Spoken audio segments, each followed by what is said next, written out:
You said you never got a good haircut in America? Never, man. How many haircuts have you gotten in America? I'd say at least 10 to 15. Oh, what about that cup of coffee? It's good. Ish. Yeah, it's not bad. It's not bad. Coffee's not bad. Better give this man a real skin fade. Yeah, skin fade, okay.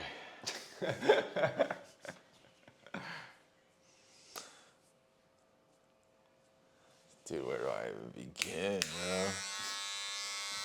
What an honor to have you in my chair. Nah, it's cool to be here. I'm glad it worked out, honestly. How long have you been trimming? Since high school, bro. 2000. Fucking That's crazy. That's like another thing that people in the UK call it trimming.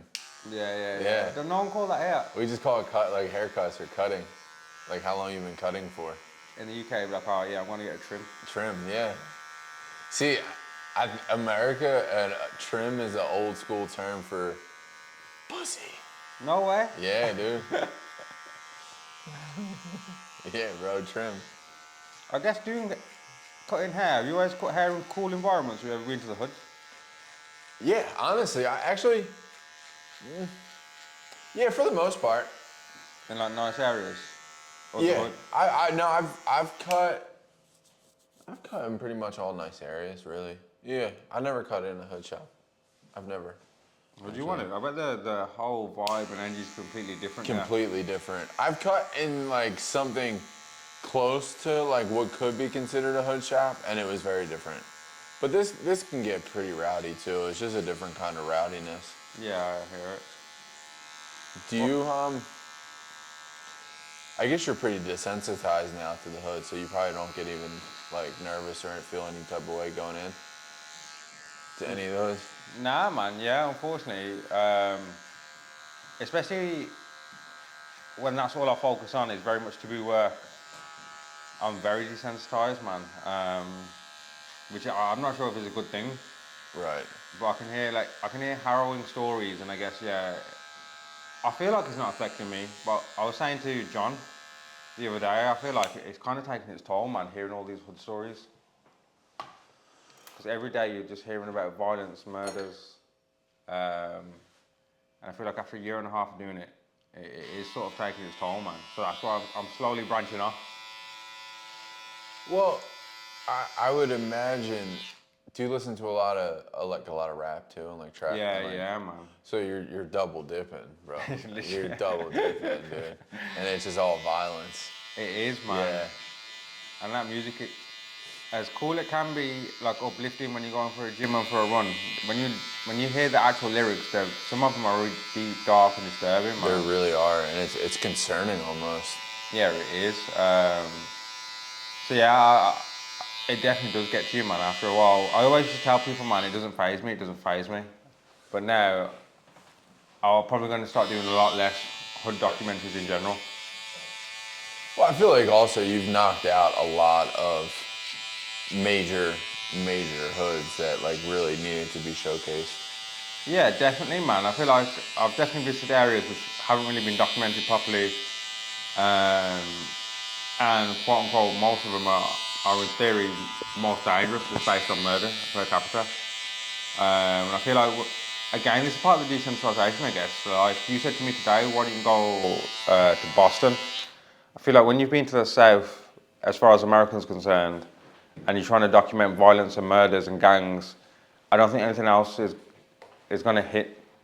It's probably not the best way to be wording it, but I guess from a documentarian point of view, I'm just not interested, if that makes sense. Right. No, because you've seen.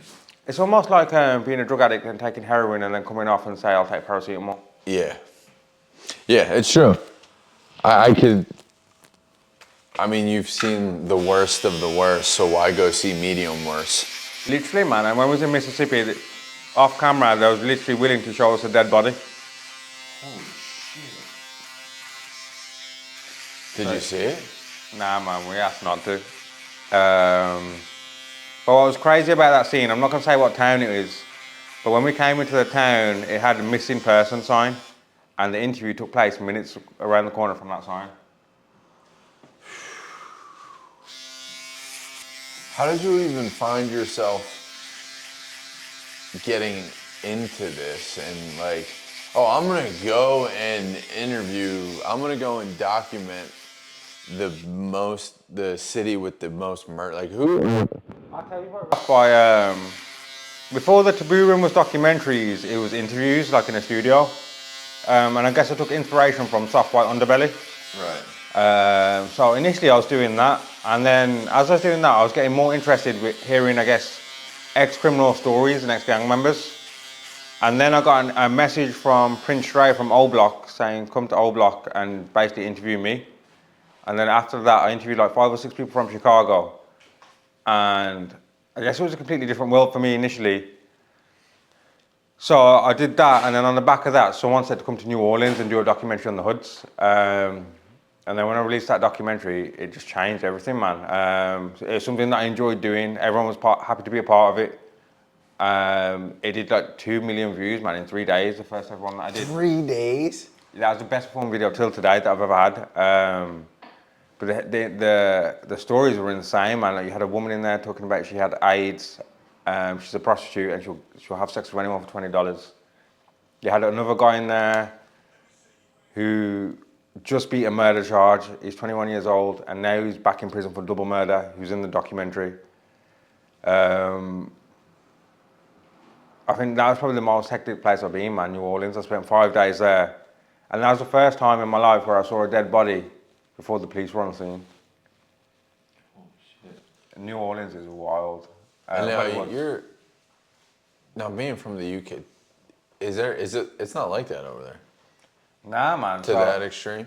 So obviously, I'm not going to say London sweet, because that'd be a bit condescending about the city. But when you look at numbers and ratios in comparison to America, to Detroit, Baton Rouge, Baltimore, Philly, these major crime cities, London's nowhere near, man. If you put London in America based on capita, it'd be one of the safest cities in America. Dude, that's crazy. So seeing that stuff and then going back, what was that like seeing all that for the first time, really, and then just going back to the UK where it's. I mean, it was a bit surprising, but it wasn't too much because I guess when I'm here, initially I'm just seeing guns. So when it got to the point where people want to talk about dead bodies, I guess the resistance has built up to that. If that makes sense. So that didn't happen in my first engagement. Albeit New Orleans did, and I saw that dead body. That was a bit surprising, and it was a 13-year-old boy, man. So that was hectic. I noticed you keep saying hectic. Is that like how you would describe these places? I got that from Australia, man. I say that in Australia a lot, and from my girlfriend's book. Because I've noticed you saying it since last night. Yeah, and it's an interesting way, and a very politically and diplomatic way to describe a lot of these places. I think it's the best way to say it, man. I mean, it's just I don't know. I come from like an area. People aren't that like tactful, I guess you could say, when describing things like that. They'd probably just like call it like a shithole or something. You know what I'm saying? Like Baltimore. Yeah, Baltimore's rough, man. Baltimore's super rough, man. I say that's probably one of the more cities where I felt a little bit more uncomfortable. That was kind of what I'm curious about too. Like, I mean, you obviously go to places and you have people there protecting as much as they can. But have you ever been in a situation where you felt like you've been in imminent danger? Yeah, man. I say once in Baton Rouge, nothing really happened, and it's a bit anticlimactic. So we just went to the shop, some hood shop, and you know when you can feel someone just staring? Yeah. So basically, me and John pulled up to the shop. We needed batteries for one of the shotgun mics. So we pulled up to this hood shop. John's got out, and then some guy looks super tatted up, looks like a member, just looks really intimidating, has got out in the car right next to us and followed John in the shop. And we've got another guy sitting in our car in the passenger seat, and his name's Kyle. And I can feel a stare, man. So I said to Kyle, yo, is there someone staring in the car next to us in the back? And he goes, yeah. And it was like this 13-year-old boy, man, and he had like a gun with him. And he was just staring. And then, do you know when you nod your head to de-escalate a situation and just go like that? Yeah. I did that, and he just wandered his window up and down, up and down, up and down. And then when John came out, everyone was all shook because he came out with a story as well. He goes, this guy's just followed me all around the shop. And everyone was just on panic stations, man, because he was in Baton Rouge. You could tell we weren't from there. We got all this camera equipment. You got this 13-year-old with a gun. But thankfully, as we drove off, he followed us. But as we pulled up to the guy who was interviewing his drive, he just carried on. God. But that was a bit iffy. Yeah. Trying to think where else has been a bit iffy. I think like in Memphis, man, your boy, Batman 901. Yeah. Bro, that interview was hella dodgy, man. Not dodgy in the sense where it gave me anxiety to do the interview. Yeah, dude. Like, cause they didn't like, no disrespect to him, but I wasn't sure how secure that site was to do that interview. Does that make sense? Yeah. It's just at any given moment, heads were turning like I've never seen before. I'm trying to think where else. We was in Detroit not so long ago. About 3 police cars pulled up mid-interview, man, arrested people during the interview. I'm trying to think where else. Where else, John? It's hard to explain, but there's this one moment I was explaining the other day where we pulled up, we're setting up the tripod and whatnot, and you know these kids are ready to go at any given moment. And a car pulls up, and you have a group of people just like group thinking. They're like, "Yo, get on that car." And you have like 5, 6 people running out of car, and I remember vividly this kid was carrying like an AR, and he's running to the car, but he has like, say it is the AR. He's like running to the car, and he's like that, like to the car, like getting ready to like. Yeah, and that was like super vivid because I was just like, you know, if something would have happened, I would have had the like craziest view of it. Right. You know, but that to me was crazy. It was just crazy to see a kid react that way. The kid was like your son's age. Yeah. Imagine your son with an AR running up to a car at night, like getting ready to get busy, man. Like, stuff like that is what got me like, yeah, that's crazy. That's crazy. And just a random car, like it was someone who probably lived there. It wasn't anyone. Yeah. Because they're like, you know, calm down after. Let me be on that edge, you know.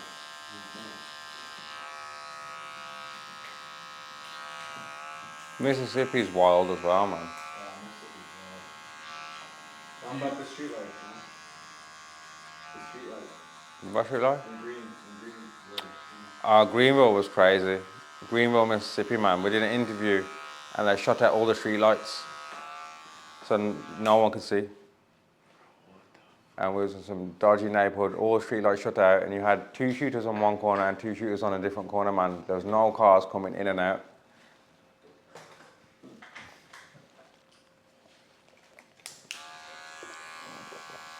But it's like, I guess it's interesting because like how many people are in that town? I say a couple of thousand, man. Yeah, bro. It's like, what are we doing? Yeah, Who are you beefing with? Like, literally. I don't know. I just don't get it. Because like I said to you off camera the other day, it's like these towns are only so big, or so small rather, that you, even if you are trapping and moving and doing whatever, you really can only do so much because you beefing with the next block over and then the block over from that. So it's like you're only getting money off it like 8 people. Like the reality, it's kind of crazy. Like it doesn't seem worth it. But it also, there's no. Well, I think the real thing as well is paid hits, man. Oh shit. So they're real, man. Yeah. I feel like in these environments as well, people kill for $1,000 to $5,000, man. Well, yeah. There's one in Jamaica, yeah. And he goes, I haven't eaten in days, man. He goes, I would kill someone for some food. What's your personal life like when you go back to London? Do you have like a group of friends that you hang out with out there? Like how do you my circle's super small, man. Yeah, how do you decompress when you go back? Because it's a lot. Like, this is a lot, bro. First of all, you're not sleeping right. You're Literally. probably barely eating right. Because no one sees the back door. Yeah. So everyone just sees the work, man. But if you see what we actually do, driving 8 hours, 9 Hours, yeah, dude. Like, you're really putting in the work. So it's like, and on top of the lack of sleep and health, you're shitty. Yeah, it's like, fucked. you're also just listening, like you said, to awful stories, bro. Literally. Like, that are draining. And like, I would only imagine, I said to you last night too, it's like, people have like heavy spirits. And it's like, you're around people that have murdered people, bro. They're not. Not really. So, okay, I guess, and then we've had this, I think you've even asked this question to people on camera, like, do you think a murderer could be a good person? And, you know, like, all their answers are generally the same. It's like, we're kind of just born into this environment, but it's like, some people, you can just see it in their eyes that they're fucking killers, and being around that, I would imagine, is just sucking and draining of energy. To some degree, I feel like it's going to be a strange paradox, man, but I feel like some of the killers that I've met are some of the nicest people that I've ever come across. Yeah. And a lot of them will be quiet. So the real killers I found from experience don't say a lot. They just sit in the back and just observe. But I guess the loudest in the room, not saying the loudest in the room, is often the weakest in the room. I feel like that statement is so true. So there'll be times where, obviously, I don't know everyone's life story who I'm interviewing, but there'll be times where I'm just questioning the authenticity of this person's story. Right. And often, a lot of that's just based on how loud they are, as simple as that is. Yeah. Because a real killer's not out here really to be glorifying what he's done, especially on the camera. Do you feel like, how did you grow up? Did you grow up did you grow up like in a normal environment, or did you grow up in an environment similar to? I was pretty much raised alone, man. From the age of 15, I lived on my own. I don't speak to my parents. Okay. So I don't speak to any family, really, apart from one cousin. Huh. So were you in that space at all, like growing up? Like, did you get in trouble growing up and shit? Like, not having? My parents did. Okay. So they got into a lot of trouble. But me, myself, nah, man, I'm pretty clean. I guess the most noticed things I was doing was growing weed and selling weed. But yeah, it was more so on my parents. Where are your parents now? Both in the my mum's in Egypt, I think, and my dad's in Reading, which is like UK, basically, an hour from London. And you don't talk to either of them? I don't talk to either of them. I'd say that the relationships, like since I've been 15, so I probably haven't talked to my mum in about 5-6 years. I haven't seen my mum in about 10-12 years. Bearing in mind, she probably used to live like an hour away for like, I'd say 8 or 9 of those years. We just never really spoke. I can't remember last time I saw her. And like I said, it's not like she lived in Egypt her whole life. She only recently just moved out of the country. Do you feel a certain sort of? Nah. Do you feel a certain sort of like compassion towards people in that life? Yeah. No, yeah, people in that life, but also the people that you're interviewing that don't have parental figures similar to you, that are kind of stuck into now what could potentially be the system? Because I guess my argument to that would be, I guess, I haven't had it as bad as people who I'm interviewing, and I haven't had obstacles, so I guess it would be completely, I couldn't relate. I think it would be completely uncomparable, because I feel like the variables are so different. Right. Like, I haven't had someone who's been murdered by someone who lives down the street, and I think that's a huge factor, man. Gotcha. I think that's when I go to these environments, they say bloodshed is the main thing. And when it's bloodshed and you're hearing it on a song and people are taking the piss, I think that's the main difference. Thankfully, I've never had to experience that. Right. So yeah, yeah, man, there's definitely empathy there, because when you hear these stories and why they're doing it, I guess when they ask you that question, what would you do if someone killed your brother, and then was talking about it in a song and laughing about it, and you're 16, 17-year-old, and all you do is listen to drone music, and you're in this environment, and you have no dad, I feel like it's it's kind of understandable, man. Maybe understandable is the wrong word, but I guess it's hard. It's hard to know what you do unless you step down in their shoes. Basically. Right. It's not just necessarily gangs, man. Like I've done prostitution. It's basically dark and taboo. Yeah. Like I've done Nazi documentary. I've done a lot of, I guess, open drug markets. I've covered. We just covered a documentary on racism. So yeah, I think it's more so the umbrella of just dark stuff that I have a weird, I guess, not even weird. That's what interests me. Right. I think, and that's more so the reason that I do it, I guess, as opposed to any sentimental reason. Okay. But maybe I should see a therapist, man. Fuck knows, because there probably could be some link somewhere that I'm just not aware of. To be honest, I mean, I do go to therapy and I journal and stuff too, and that's why I was asking, because it could be like deep down, like you could be. Everyone says, man. I guess unless I spoke to a therapist and really opened up. Well, that's the thing. You have to, if you go to a therapist, you actually have to open up, though. You got to be willing to. I guess that's the only way we'll find out why you feel this way. It would probably make your interviews a little bit more, your sure. stuff a little bit more, because then you would just open your mind and you would start asking, you know what I mean? I want to, I guess, my aim is just to become a better interviewer, man. I just want to read more books. Because I feel like everyone in my space, or as an independent documentary maker, as we all call ourselves, no one's really a good journalist, man. And that would go for me as well. Like, we all call these things documentaries, but we're not uncovering anything new.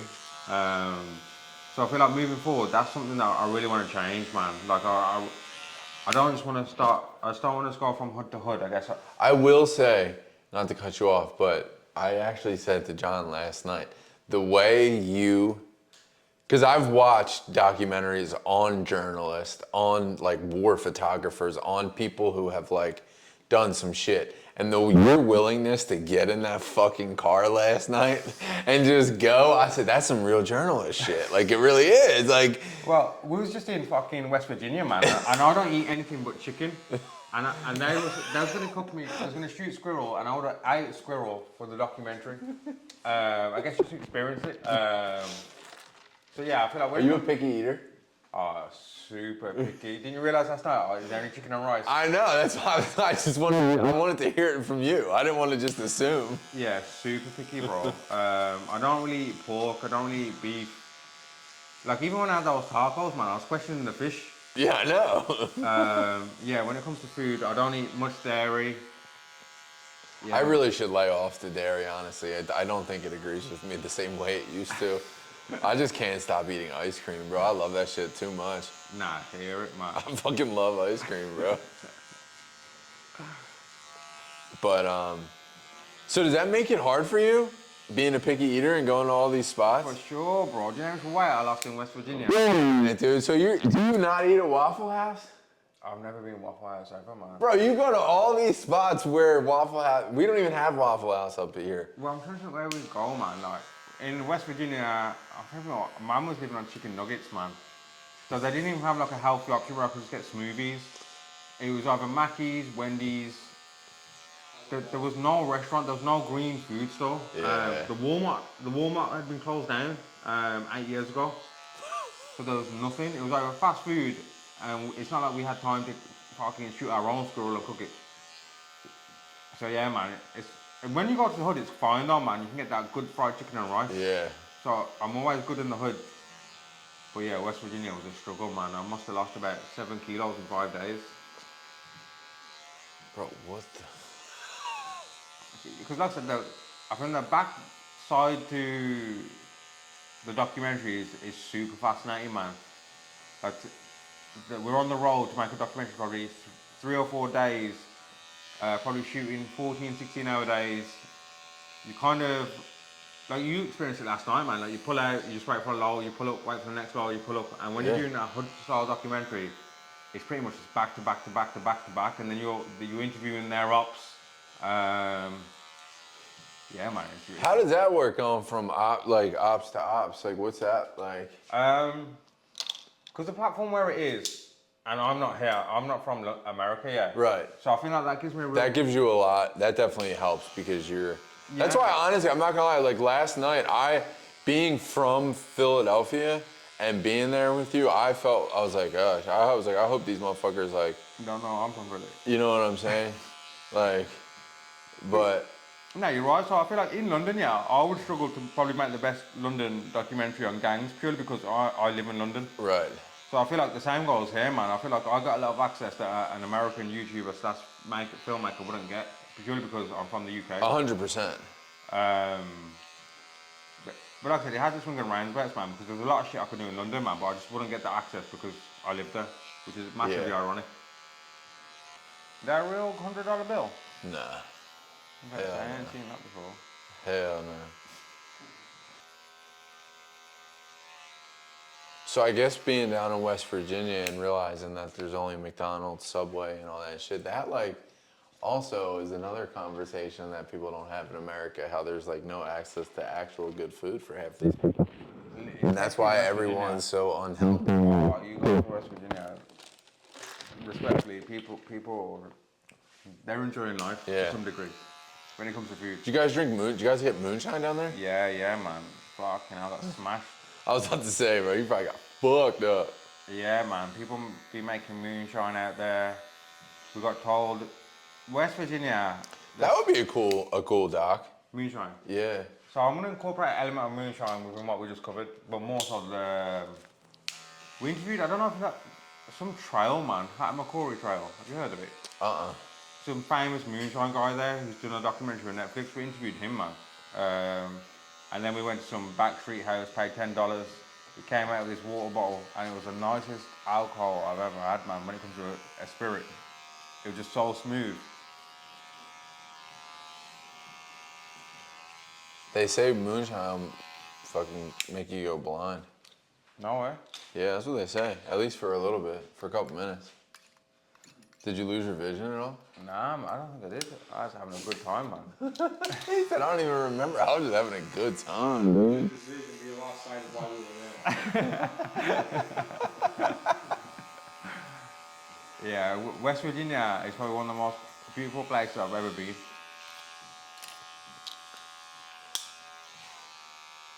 And the racist stuff was something else, man.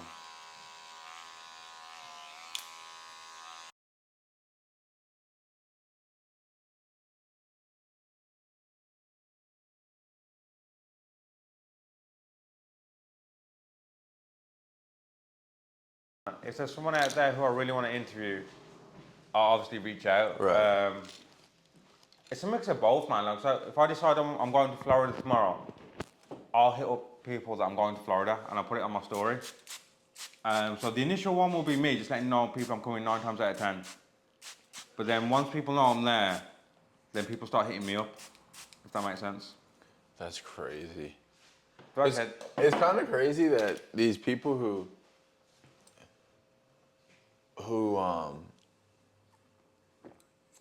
commit crimes and do these things just openly come on camera and talk to you. But you know what it is? Everyone says that, but I guess my rebuttal to that would be, it's not like they're standing there saying, I killed David last week. No, you're right. So it's not like the questions would have anything to do with their crime, so to speak. And if they do say something related to their crime, I've not pushed the question in their way to get that answer. Does that make sense? Yeah. So yeah, because I know with the people that I'm working with, like the amount of people who I've interviewed who are now dead and in prison is crazy. That's got to be interesting too. How often does that happen where you interview people and there's people in the docs and then next thing you know you're scrolling and you're just like, oh shit. So every doc I'd say that's happened. Because it takes me 6 weeks, 7 weeks to get one out. A lot of the time, by the time I've released a documentary, at least 1 or 2 members within the documentary are already in prison. Damn. And I think the most heartbreaking one that I did was Duel, man. I interviewed Duel, and Duel was cool, man. Like, a lot of people, when I leave, it's hard to keep a relationship with people because there's just so many people I've met within a day. Right. But Duel was one who'd always reach out to me, man. And he was helping make connections in other cities. So there's a bit of a relationship building, man. Like, he randomly just DM'd me saying he's left studio, how am I? And then when I heard he got killed, that was probably the first time where I felt, I guess, some sort of pain Yeah. from being around these people. Yeah, man, that was a bit shit.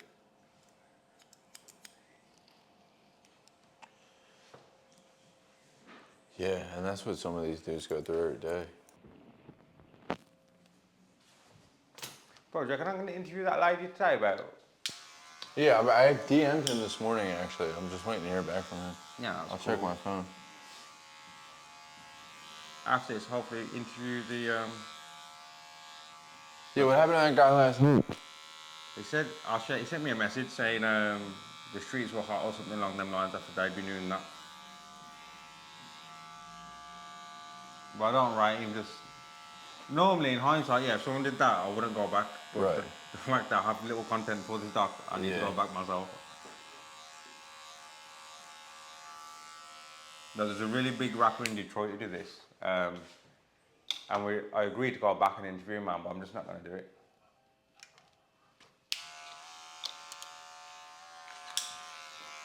And as for invites, this is a bit of a story, I guess. I was speaking to J-Bo. Again, he hit me up saying, just come to Stockton, let's do one. So we was talking back and forth, booked the flight. 2 days before I left, he goes, yeah, just let me know when you come in. I boarded the flight, and then when I landed in Cali, I realised, yo, he's not reading the DMs, and normally he's pretty active, man. Like, you'd get a response with an hour or two. So I remember messaging John on the way, I said, yo, I even said, man, before I left, I said, yo, I think J-Bo's got locked. And then John was saying, nah, like, he's got a life, he's probably just not online. I said, nah, I really think he's got arrested. And then 2 days went by, no response. And we was in Cali at the time. And then 3 days went, no response. 4 days went, and then the blog posted, J-Bo arrested in Arkansas. Oh my God. So how does that happen often? And like, how do you? That's the first time I experienced it. Because like I said, normally, if I'm going, like I say, if that was a different hood, I would probably interviewed someone else within the hood. Because it was J-Bo. J-Bo was the meat of the story. Right. So it wouldn't have that same impact. So I just left it alone, man, and just did one on Cali, which I haven't released, which has got like Lefty, Adam 22, Deso Dubs, Rolling 60s. It's just a lot of California stuff. But like, it was supposed to be revolving around J-Bo, man, so I'm not really sure what to do, because I'm hearing he might get 30 years, man. Bro, 30, that's a long time. He got caught with the switch, and he got caught with the rob switch and transporting it from over state to state. Oh yeah. And he got caught in Arkansas. Well, that's what I was saying to you this morning. A lot of those states down there, bro, they're so like outdated, their laws, bro. It's like they're putting people away forever I mean, a switch is one thing, but. Nah, for real, man. Some guy shot a switch off in Fort Worth, man. They took us to the park. He goes, you buy the ammunition and I'll shoot it. Which I thought was crazy. What do you do with your beard, bro? Right, I normally zero it to the bottom, yeah. So grade 0, and then I just 0.5 the rest. Okay.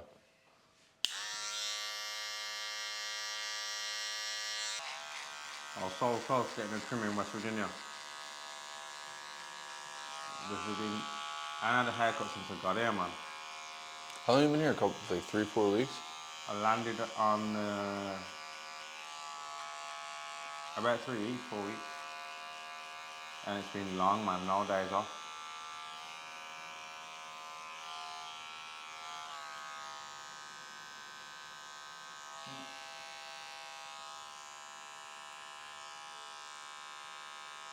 Do you exercise at all on the road? Bro, prior to coming here, I ran like 45 days in a row, man. I run like 5K pretty much every day or 10K. Yeah. And like I said, I used to go to the gym. Yeah, I was super athletic. Yeah, I know. You showed me those pictures last. Bro, and I did jiu-jitsu, man, for like 7 years. And I was a British gold medalist and European bronze at purple belt. But I started smoking a lot of weed as well before. Yeah.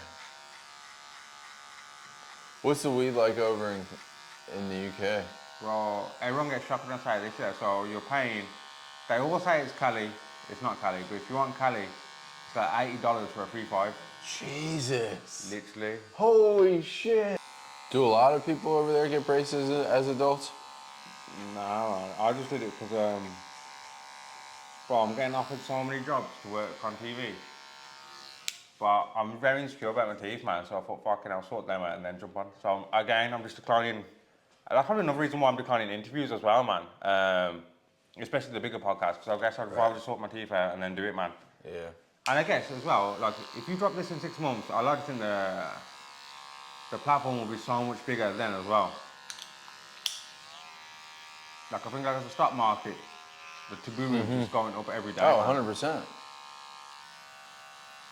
And after we leave this trip, this is the most ever amount of documentaries we've been sitting on ever, man. And we're going back out in 5 weeks. So what's your plan to roll these out?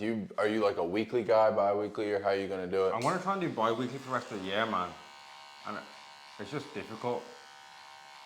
Because John takes about 7 weeks to make a video.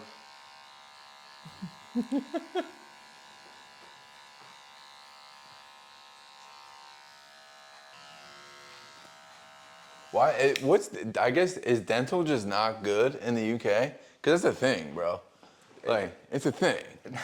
Dude, the people from the UK just don't have, like, I feel like, John says this. yeah, it's a thing, bro. When I said, I was like, yo, I don't think you guys, like, it's not at the forefront where here it's like. Yeah. Bro, now, Kids getting braces. bro, now in America, the rate of fucking veneers and shit that's going on right now, bro, and everyone's getting fake teeth. Veneers are expensive, bro. I was looking at veneers. This is so gross to me. I think it's really weird that everyone's mouth looks the same now.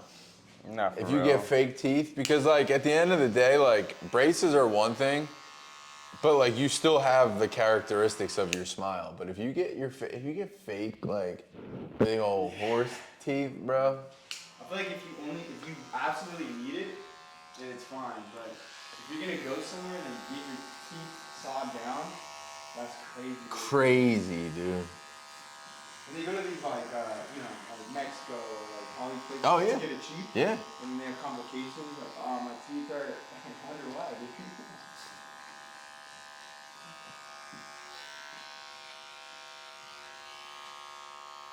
And you guys have universal healthcare. You have free healthcare? Healthcare, but not dentistry, man.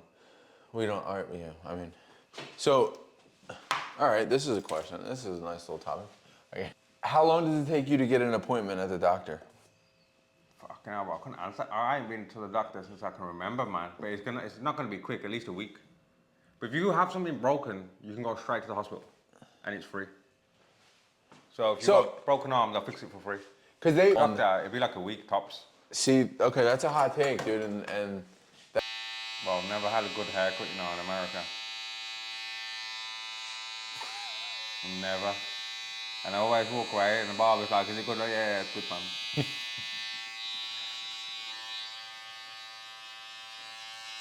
do you go to the same barber when you're home? You got the same guy? Man, he's a Somali dude. He's got his own box.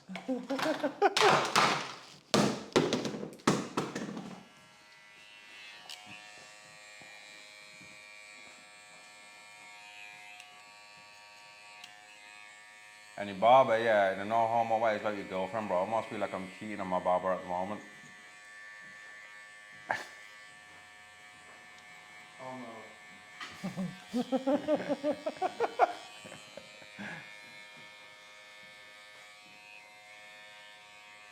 What type of offers are you getting to do on TV, bro? So Channel 4, TV national broadcast channel, basically, they wanted me to do one like on love scams, yeah. So apparently on Hinge at the moment, people are making fake profiles of women, which has been happening, I feel like, anyway for ages.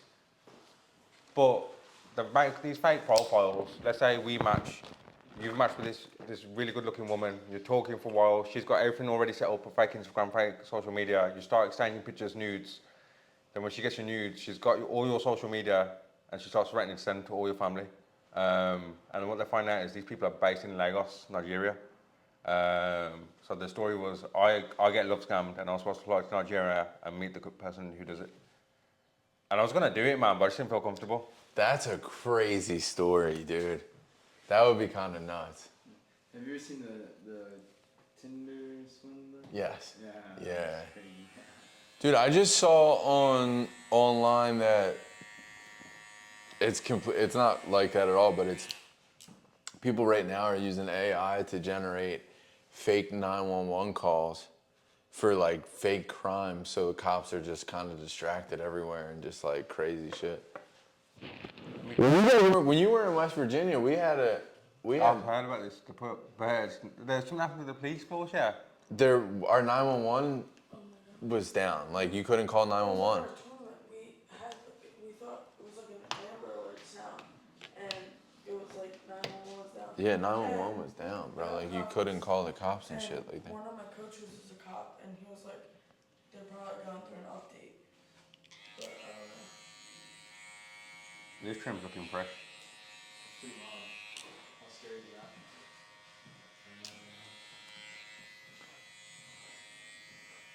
I want to get you on. I gotta get you on my cell phone video. You saying this trim's looking fresh, bro. I gotta get that because, bro, I was saying no one in America. We all say just like a haircut, and he calls it a trim. A trim, yeah. Well, they say trim in Cali or nah? Trim in Cali? Do they use the word trim? Yeah. What about fade? Yeah, fade. Fade, yeah. I got fresh fade. I Yeah. got cut. Trim is, yeah, I'm gonna get a trim. Just got cut. Got blessed. Another one. Blessed. Sounds a bit homo.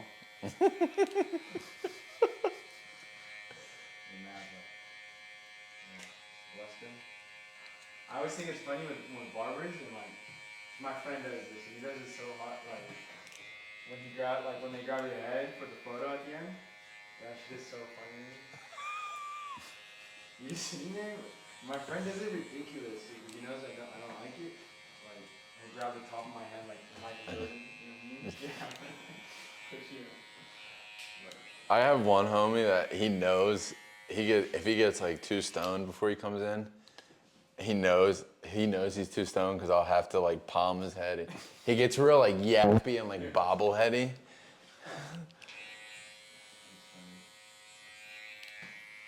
I feel like the next series of docs we'll do as well. We've just done a pretty much a series on gangs. I feel like I want to do a series on racism, man. So like go to Kentucky, Ohio, West Virginia. Yeah. I feel like the again that's a topic I guess that I find really interesting as well, man. So I feel like that would be fascinating. Or to do something in Mississippi, man, because we met some real racists in Mississippi. I don't know if you've seen the Mississippi documentary. I did. And you got Skipper Todd the farmer. Yes. So literally, bro. I watched it. That shit was crazy. bro, off camera, yeah, he was calling him the hard N-word. Yeah. And he's like 12 years old, man, and barking at him like a dog. Yeah. And you know what was crazy? You had grown old black men walk past not saying a thing.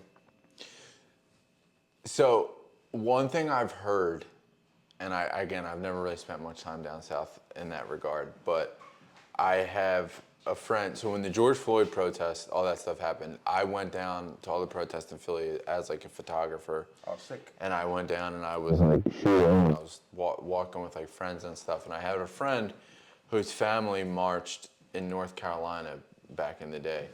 And the way he explained it to me was like, literally that, like they don't even interact to even have the racism. Like the racism is so thick there that they don't even interact. It's crazy, Like man.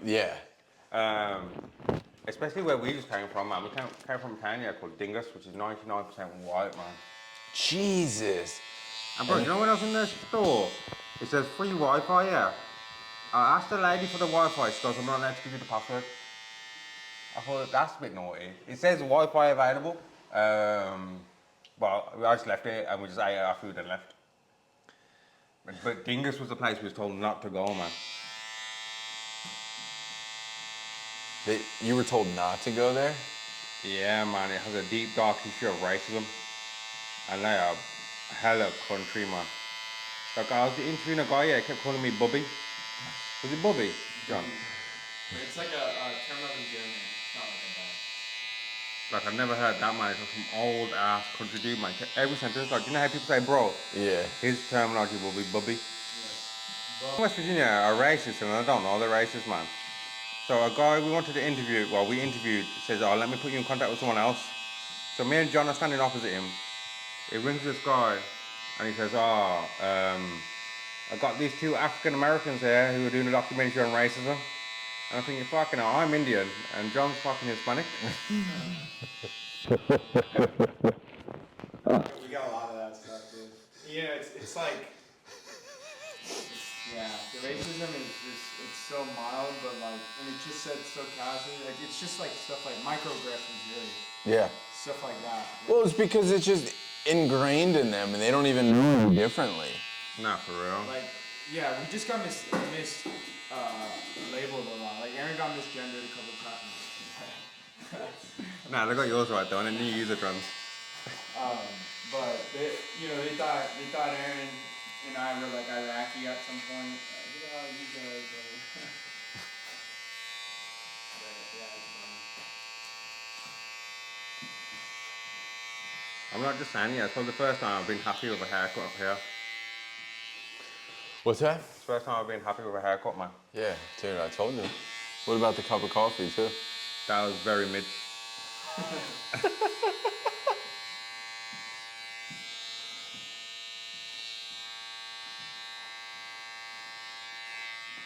The trim's hella fresh though.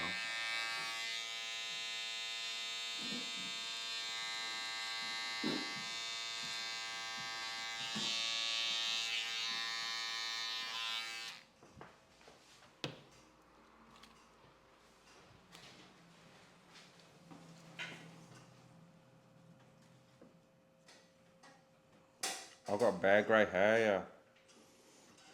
You got some. It's the stress from these gang members. What's gonna happen when you start fucking interviewing pedophiles and rapists, dude? You think you're stressed from gang members. Literally.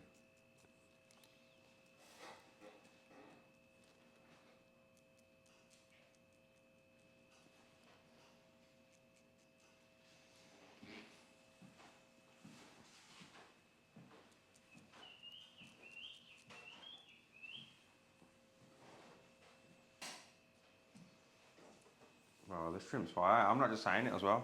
I think, as you know, I'm very honest.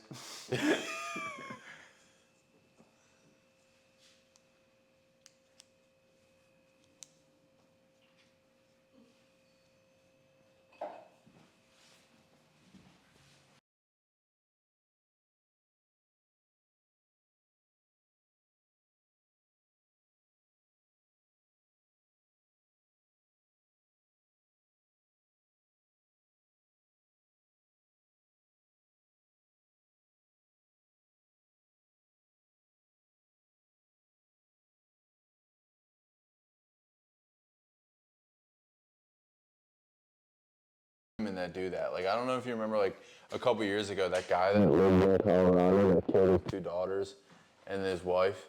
And he put his two daughters in the gas thing. Or That the was oil. crazy, man. Right. About that. But he had, like, this entire, like, fan base of women that would write him and, like... Bro, people have some weird obsession with murderers, man.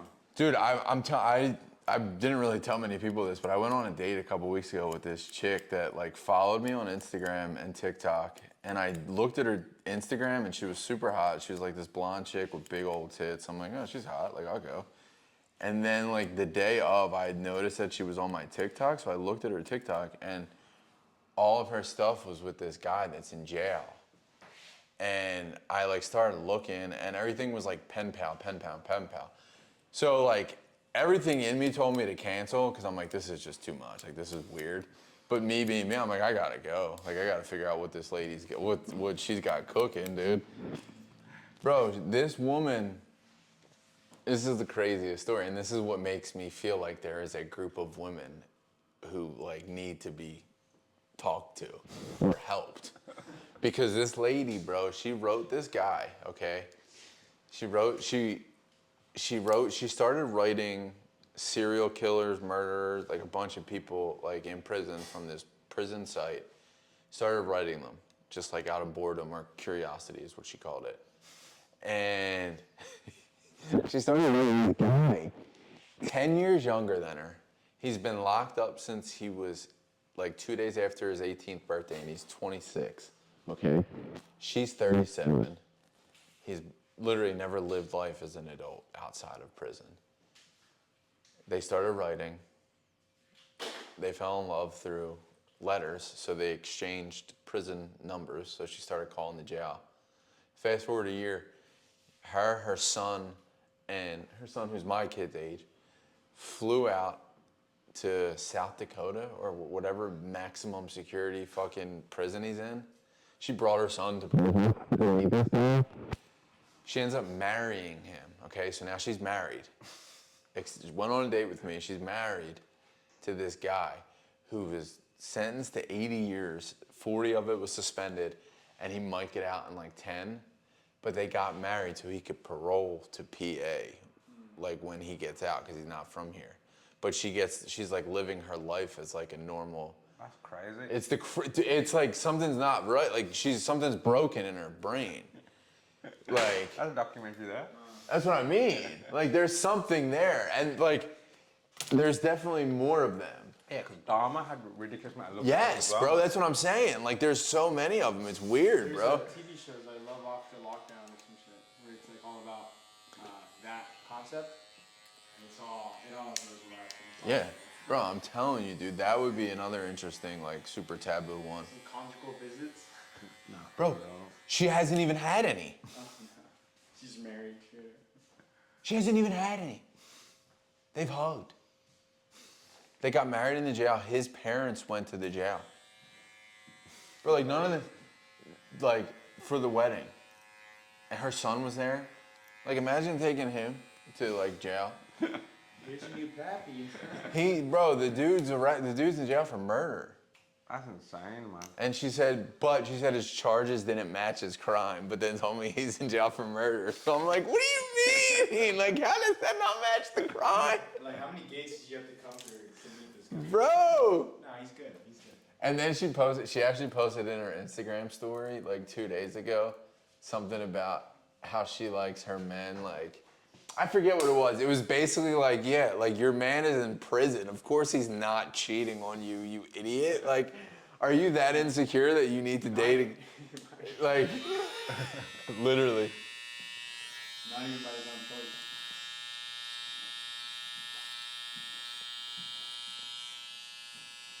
Your account's about to die right now. Mine is? Yeah. That's good, because we're about to be finished anyway. Yeah, that's fire, bro. That's fire cut. Hell yeah.